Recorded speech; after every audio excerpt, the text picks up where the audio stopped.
Hello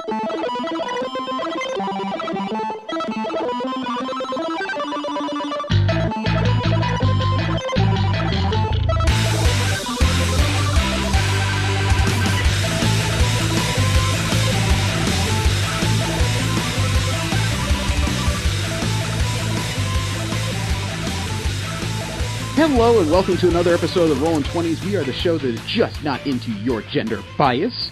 I am Jeremy. You can subscribe to this show and several others in the MSP library at missionstarpodcast.com. You can like us on Facebook, subscribe to us on iTunes, Stitcher, and on Tumblr. Follow us on Twitter at the Rolling 20s. You can send us any fan mail, suggestions for the show, or hate mail at mspfreight@yahoo.com. The music you heard at the beginning of the show is by Machinae Supremacy. You can find more of their discography for free download at machinaesupremacy.com, as well as their latest couple of albums on amazon.com. I am dealing with what is left of my work from Great American Comic Con this past December 3rd and 4th at the Cashman Center in Las Vegas, Nevada. It was presented to everybody by Celestial Comics, a sponsor of the show. And the next conversation I had was the panel that was titled Comics and Pop Culture.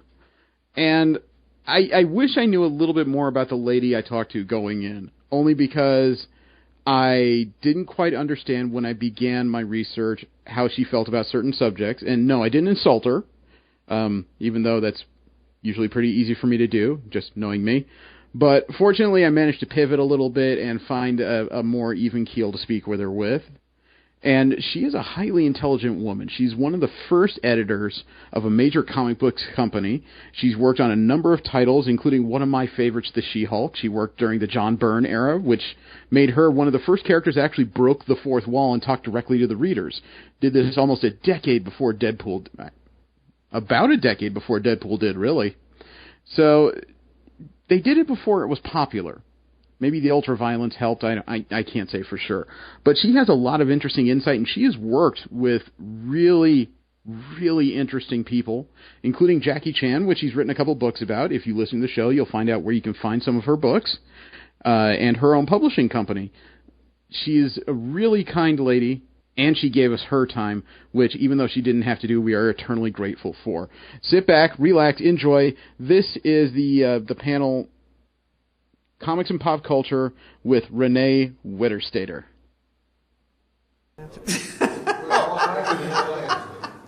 Bye. Well, it's no secret that women in the comic book industry have had a very rough time professionally. But you are the first woman that I know of that worked their way to the editor position in a major comic books company. And more casual fans are more casual fans are becoming aware of the role that women have behind the scenes in comic books. And I think that's being reflected in their characters, in the pages, and in people's outlook. And you are a member of the Society of Illustrators in Manhattan. Mm-hmm. What is the Society of Illustrators? Well, I'll start out by saying that, I get this a lot, like people want me to do panels on women in comics, and I really don't like to do that because I really think that whatever your skill set is that, it doesn't matter your gender, that you're able to do what you want to do. And I don't like to marginalize or compartmentalize like that. I never had a rough time in the comics industry at all. It was a very welcoming environment to me. I had a lot of mentors that I worked with, like Mark Grunwald and Craig Anderson, Jim Salicrup. I had nothing but positive support in the industry. So when everyone says, oh, was it really hard for you? No, it wasn't hard for me. I came to work. I did my job. I tried to put out good comic books. So, I'm not the poster child for saying that it's a bad industry for women, because I don't think it is. Now, I was not the first female editor. Okay. There were female editors before me, but granted, when I first started in the industry, there were not that many. Just like when you went to comic book conventions back then, there were hardly any female fans. So how the industry has changed is that it has opened up to have more female creators. More women have become interested in the industry. And I am not sure really what the line of events was that brought that to happen. I think it has to do a lot with the female characters being conveyed more in pop culture as positive figures, good writing by men and women. The writing has, for a while, I think, was only getting better. I'm not a big fan of some of this stuff right now, but for a while there in the 90s and up until recently, I thought there was some excellent writing going on. And female artists, too. There are, I was one of the people that gave Amanda Connor her first work, and, Amanda's very, very popular right now. So things have evolved and changed. And there are more opportunities for women now. When I started, there was Bobby Chase was already working in the industry. There were a few female editors at DC, but now now if you have an interest in working in comics and you train yourself to be good at working with sequential art, you can have a job in comics, and it's a lot easier than ever with the internet, because now you can do your own books, you can write your own books, you can do your own digital comic. You can there's all kinds of avenues to even print your own comics now that didn't exist 30 years ago when I started. So it's a whole new world now, really. And you asked about the Society of Illustrators. Yes. I'll answer that real quick. I just want to clarify some of what we started with, because I never think of a good female artist, good female writer, good female editor. I think of good artist, good writer, good editor. Right. The gender does not matter to me. I agree. So, Society of Illustrators is an organization in New York that was started a very long time ago by people like Norman Rockwell, Leyendecker, Arthur Rackham. I mean, you name it. The top illustrators in their fields were Montgomery Flagg. They were all members of the Society of Illustrators. And it still goes on to this day. Any artist can join, any professional artist can apply for membership in the Society of Illustrators. I am not an artist. I used to draw when I was a kid. Sadly, I did not keep it up. Although I can look at art and tell whether it's good or not, or if it's doing the job that it's supposed to do. And I'm very good at directing artists, but I am not an artist. Okay. I'm a writer and an editor and a publisher and an artist agent. But the Society of Illustrators also has categories for that. So I'm an artist agent and publisher member of the Society of Illustrators. Wow. What kind of training did you have to do to get into your vocation? Well, that's funny. I think my first training was stealing my brother's comic books, and when I was like 8, and reading all of their books and just becoming acquainted with comic books. My love as a child was always reading, watching old movies. Anything that had to do with storytelling was always something I gravitated towards. Unfortunately, for my parents, because my mother was just afraid I was going to starve to death and never make any money, or but it didn't work out that way, luckily for me. But that's all I ever wanted to do. I always just wanted to work with stories and write books and be involved in something of that nature. And so my degree that I gravitated towards, starting in junior high school, I was the editor of my high school newspapers. High school, I was the editor of my high school newspapers. College, I was the editor of the paper. So it was no big surprise to anyone when I got my degree in journalism and in English, which, if you know anything about journalism, is a terrible field to get into if you want to make any money. So I did work for a lot of newspapers for a while, and covered boxing for the Dallas Morning News for a while, and that was a whole interesting world that I could talk about for a long time in another panel, working with people like Don King and George Foreman and all those wonderful, wonderful people. Those are some big personalities to deal with. Oh, yes, they were. They were. And I actually had more problems working in that industry as a female than I did ever in comic books, because I was the only female reporter that was going to some of these events in Vegas, and I was like 23 years old. And, Don King especially was kind of hard to deal with, but he would always invite the reporters to a pre-fight little party or briefing. Mm-hmm. And he was always trying to do things to kind of get under your skin or kind of keep you off balance a little bit. Right. And it never bothered me. Like I said, the whole gender thing was never ever an issue for me, but Don would always try to do things to like sort of put you off balance. So I assume that's what the hair was about. Oh, I don't know. Who knows with him? But like at one party I remember in particular, he comes up to me, and I was much younger then. I was like 23, like just out of college or something. And he goes, "Oh, Renee, has anyone ever told you that you look just like Cleopatra?" And he was trying to flirt with me, and I was I took a beat, and I thought about it for a second, and I said, "Well, no, Don, thank you very much. It's very flattering. And I knew you were old, but I had no idea you were so old that you actually knew Cleopatra." And he was like, "What?" And he just walked away and wouldn't talk to me for the rest of the weekend. So that was awesome. So anyway, I digress. That's okay. Yeah. You were there during the reintroduction of She-Hulk? Yes, I was the editor on She-Hulk for about 5 years. When did you start? What year was that? Oh, gosh, I don't know. Let's see. I started off at DC Comics as an assistant editor. Mm-hmm. I was only there 2 years, and then I went to Marvel, and I was at Marvel for 5 years. So I think I started working on She-Hulk probably in 88 or 89.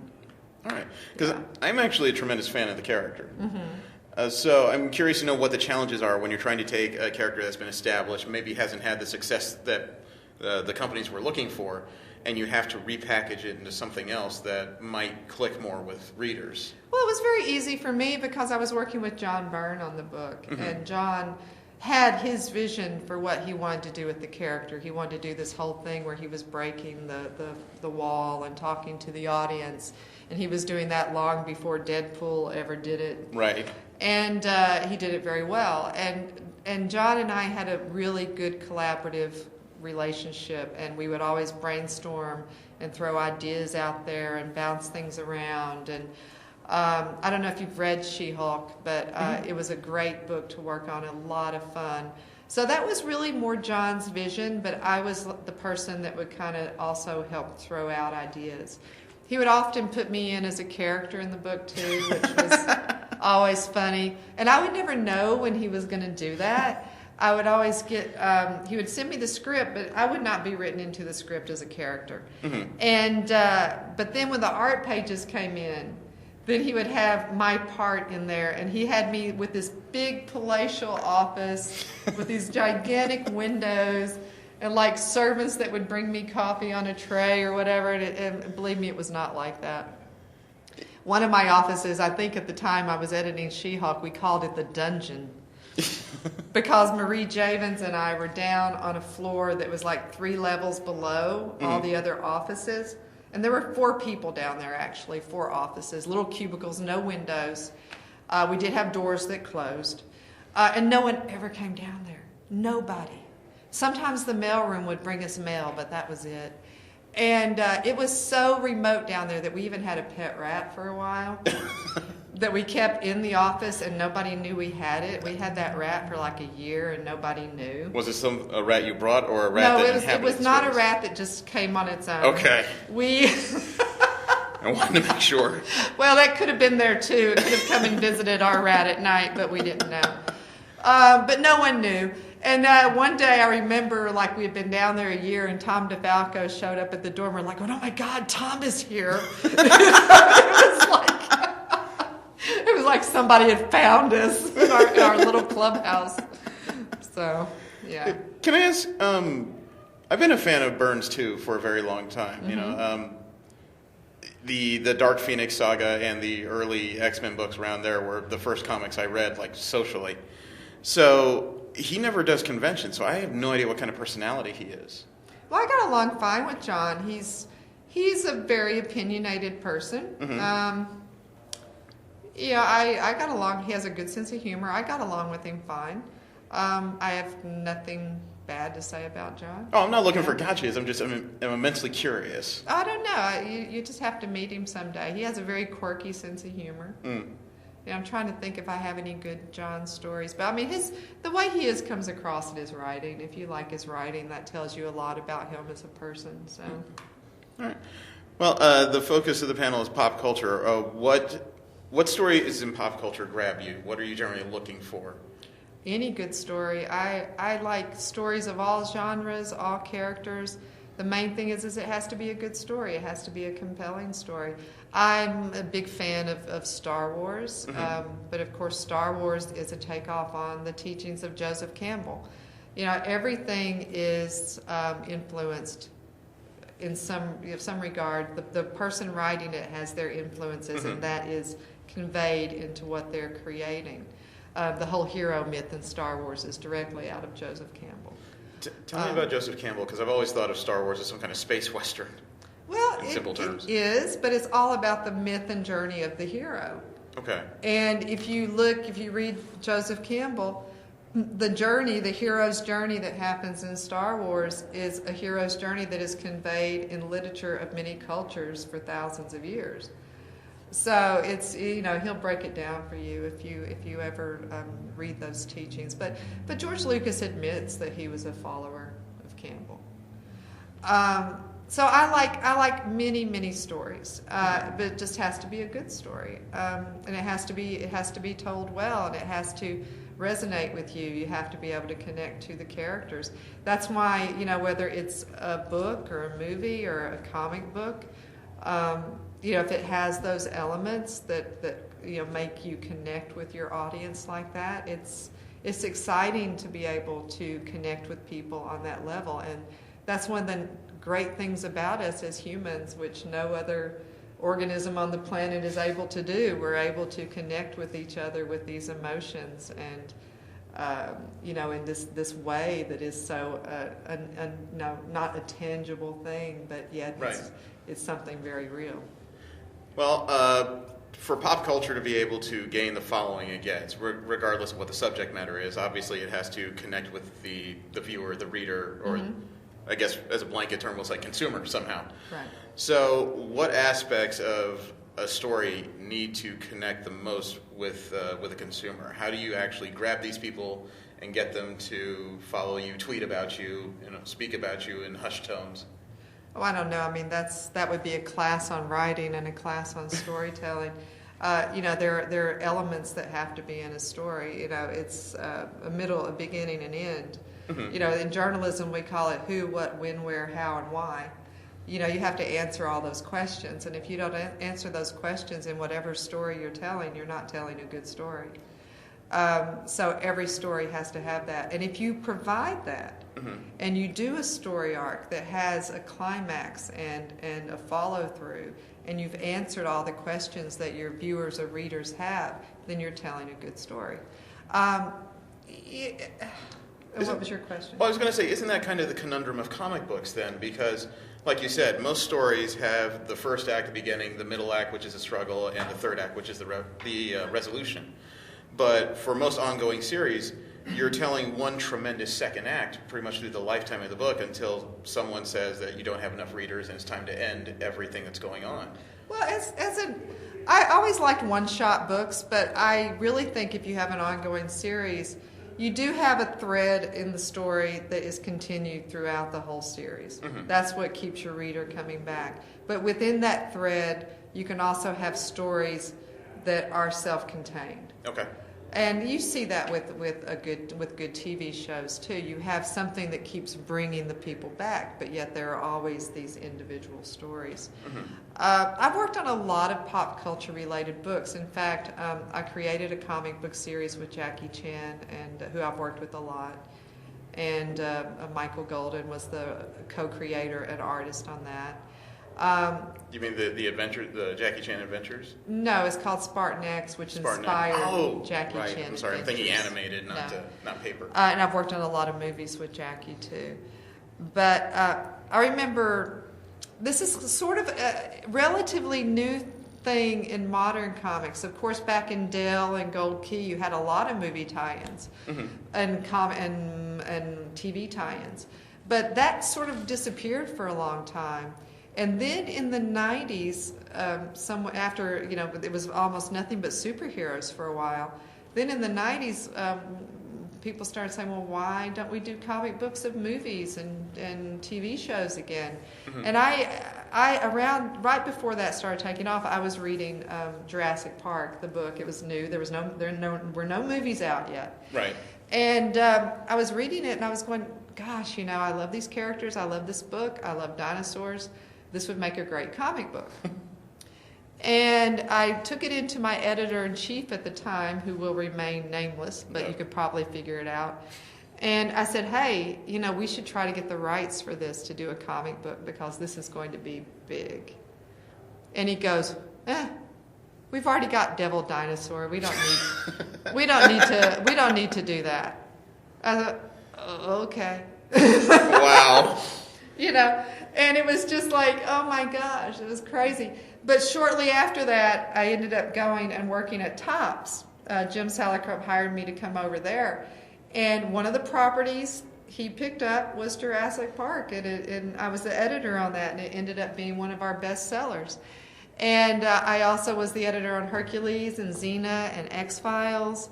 So we started doing lots of movie tie-ins and TV tie-ins, and they were hugely popular. Were you working on company. these multiple series at once, or did they Yeah, come out yeah. successive? As an editor, you work on like 10 books a month. 7 to 10 books a month. So you have artistic teams on all those books, and scripts and artists and inkers and letterers and schedules for all of these books, and that's what an editor does. You are like guiding all of these things, and you're putting teams together that mesh, that gel somehow to create the final product that you want. And then the cover artists, usually the cover artists were always different too. Okay. So yes, I worked on a lot of things like that. Right. According to what I read, you've also written a couple of books too. Text the Art of Mark Teixeira and Dying for Action, the Life and Films of Jackie Chan. Those are some of them. I did write a book on Jackie and his movies that's been published by Warner Books, and we're about to do an updated version of that. Like I said, I've known Jackie for a long time. He's a wonderful guy. Childhood hero of mine. Very easy to write about. And he's very funny guy to work with. I remember when I first started going to China, I'll digress for a minute because it's funny. Sure. I was working with Jackie, and of course he speaks English, and I at the time did not speak any Chinese. And he would always tell these jokes, and then he would translate them for me. Okay. But things get lost in translation. Right. So one time I was in Hong Kong, and I said, Jackie, I'm going to learn some Chinese before I come back so I can understand your jokes. And he said, okay, fine, you do that. So I went home. I started taking Cantonese lessons. 6 months later, I go back to Hong Kong, and I was going, Jackie, I know some Cantonese now, so you got to be careful what you say. And he just reaches over and he punches me like that, and he goes, it's okay, I'll just talk Mandarin now. Oh! He's very funny. I love Jackie. Yes, so that is one of the books I wrote. I've actually written a lot of books. I've done several books on artists: Michael Golden, Mark Teixeira. Who else? One of my recent books is this one, actually, Nick Carty, The Artist at War. This is, I don't know if you're familiar with Nick Carty, guys, but he was the cover artist at DC Comics for like 3 decades. He studied with Will Eisner, and when he was just a very young man, World War II broke out, and he had to leave his apprenticeship with Eisner and join the Army. The funny thing about that was, if there is a funny thing, is he got drafted on April Fool's Day, which he thought was great. But he was also put into the tank corps as a driver. Okay. Nick grew up in Brooklyn. He didn't know how to drive. He'd never driven a car in his life. Wow. So he likes to joke that all those buildings with the corners taken out in Belgium were actually his handiwork. But he was a wonderful artist. So during the war, he actually would sketch everything that he saw. And I was over at his house. He's passed away now. He died when he was 93. But I was over at his house, and he had a binder, and he said, "Oh, let me show you these." And he brought out this little binder. It's like this big, and I started looking through it. And it was all these beautiful little sketches. And I said, "Nick, what are these?" And he said, "Oh, these are all the sketches I did during World War II." You know, he said, "I had a little notepad in my pocket and a little secrets," which the young ones don't know what those are. Little secrets tin, and I had all my watercolors in there, and I would just draw at night or whenever I could, just to take my mind off of what was going on around me. So Nick ended up getting 2 Purple Hearts during the war, so he saw a lot.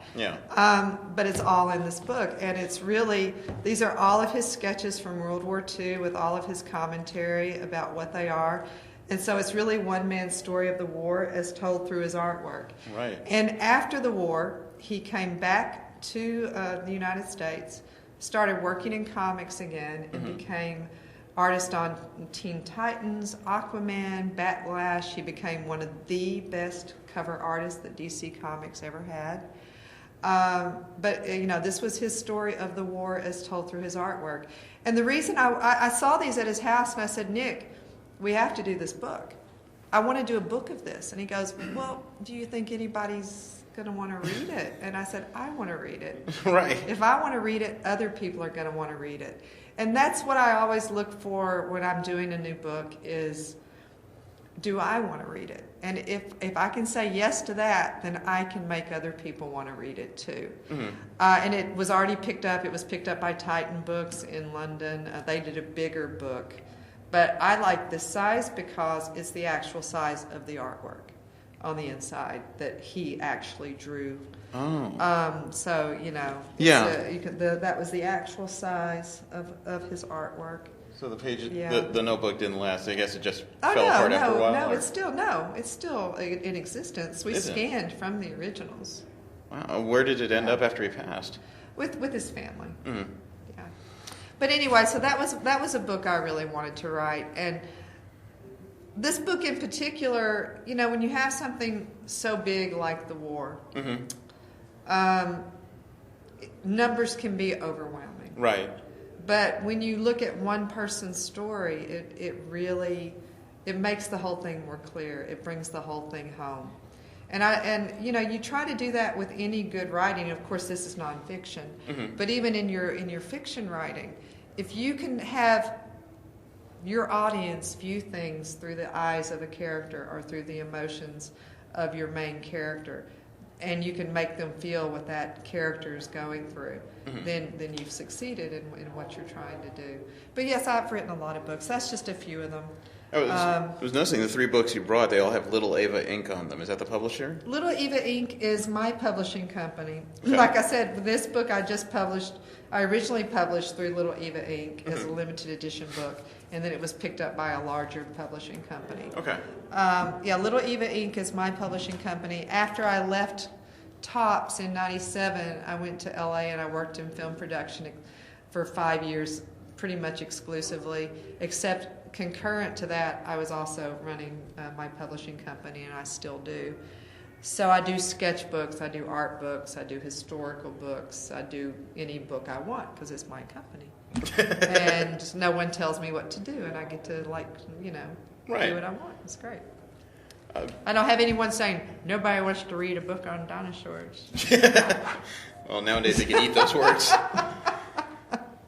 He was a funny guy anyway, this person who shan't be named. Like, if he ever thought you didn't like something that was going on, he'd go, here's cab fare to D.C. And I was like, okay, fine, whatever. Well, you also mentioned your work in film production. How did your skills as an editor translate into that field? Well, very easily. As an editor, you have to be very organized. An organization and orchestrating stories are 2 of the biggest skills you have to have. And in film production, it's the same thing. It's a great deal of organization, knowing where everything is at any point in the day, and making decisions on your feet. And like in comic books, if that artist didn't have pages to you when he was supposed to, When do you pull the plug and reassign it? When do you like make the decisions? And you've got to like have all this stuff going on in your head, and it's the same with film production. So organization and paying attention to the big story while dealing with the little details was the same skill set whether I was working on a newspaper, comic books, movies, being an art agent. I mean, that skill set is still the same. Okay. And if someone wanted to take the road of being an editor or in film production, where should they begin? I mean, young lady back there is young enough to start the same way you did in school papers, but someone like myself, if I decide to take a sudden left-hand turn from being a legal secretary, how would I begin? Well, you know, like I said, you don't have to really concentrate on working at the big two anymore. You know, Marvel and DC are not the end-all and be-all anymore. Right. What I tell people now is if, like, someone like you that wanted to work in comic books, the world is wide open for you to start publishing your own, doing your digital books, doing whatever you wanted to do. You don't have to try to work at one of those companies anymore. Now, it's hard to tell somebody how to get into this industry because every single person that works in this industry has a different story of how they got into the industry. Right. And there's really no one way to do it. A good background in storytelling would be good, whether that means you have an English degree or journalism, although I wouldn't really recommend anyone get a journalism degree right now. Oh, really? Well, okay. Well, it's just the newspapers. Right, are it's just the difficulty in the field. I understand. Yeah, and there's never. But I won't say that because I sound like my mom. So if that's what you want to do it. Because it worked out for me. I didn't listen to anyone. I just did what I wanted to do, and it worked out okay. And so basically, the only advice I ever give people is pay attention to the doors that are offered you. Because doors will open in your life. And it will be up to you to decide whether you walk through those doors or not. Generally, in my experience, every time I've walked through that open door, it has always led to something good. Even a few times, if it has led to something bad at the time, it worked its way around to have been better in the long run. Another door opens. If you don't walk through that door, the only thing you can be assured of is that nothing will happen. So you've got to take chances. And that would be the advice I give anybody. It's like, train yourself as much as you can in what it is that you want to do. Put yourself out there. If you want to work in comics, go to conventions, try to talk to artists. If you are an artist, try to apprentice with artists that are currently working. That's difficult because page rates in comics now are getting lower and lower all the time because a lot of comics are being outsourced to artists that live in other countries that will take less per page than an American artist will take. Okay. So it is very difficult to make a living as an artist in comics anymore if you're living in the U.S., if you're just starting out. I mean, that's the reality of the situation. But once again, nothing is impossible. So train yourself as best you can and put yourself out there and look for those doors to open. And when they do open, do not be afraid to walk through them because it is better. I read this on a fortune cookie once, and I believe it is somewhat true, that it's better to have a little bit of remorse than a lot of regret. If you try something and it doesn't work, you tried it. Right. But if it's always in your mind that I should have done that, what would have happened if I had tried that? And you don't seize that opportunity, then you'll never know. All right. So. Well, where can people find your work on the internet? Well, Eva Inc. Artist Group is my agency, and that's also Eva Inc. Publishing. We are on Facebook. I have a new website that will also be up soon, Eva Inc. Artist Group. I have a blog that's called Witterstaetter Writes. Okay. All one word. Witterstaetter is a very difficult name. It's Dutch German. It's not my fault. I got it from my dad. It's Witterstaetter. So Witterstaetter Writes. And where else can you find me? Yeah, we're all over Facebook and my blog. And if you just Google my name, you'll see lots of stuff. Most of it true. Well, it has Some of it not. It has been a pleasure. Thank you very much. Thank you very much. That was fun. And thank you guys for coming and listening. And if you want to talk more, you can always, my email address is always on those links I gave you. And I have Michael Golden, who I represent. He's here at the show today. So we're out there. Thank you. Thank you. Thank you. Thank you. Thanks. See, I told you that would be an interesting show. And she just had a lot of interesting standpoints, viewpoints on history, and she has met some fascinating people in her time. I was really floored by how much she delved into the histories of things I would never know about. And that notebook that she was talking about, the World War II vet that drew pictures to help, I guess you could say, process the things he saw during wartime. I didn't see the original notebook. I'm never going to see that. But I saw the book that she wrote about it with the pictures, and it is haunting to see what that man saw live and just think this is the closest view I will probably ever have, if I'm fortunate, to an actual warscape. So I invite you to look up her publishing company, Little Ava Inc. There's a lot of really interesting stuff in there, and it makes good conversational pieces if your friends are more literary or just really like to vocalize what they're thinking about. So, we have a couple more panels to go. I am gathering the Tom King Batman books for the next recorded show with the other Rolling 20s. I want to thank you very much, and I want you to enjoy your holiday season and tip that eggnog for me. Thank you very much. I am Jeremy. Don't jerk and drive. Take care, everybody.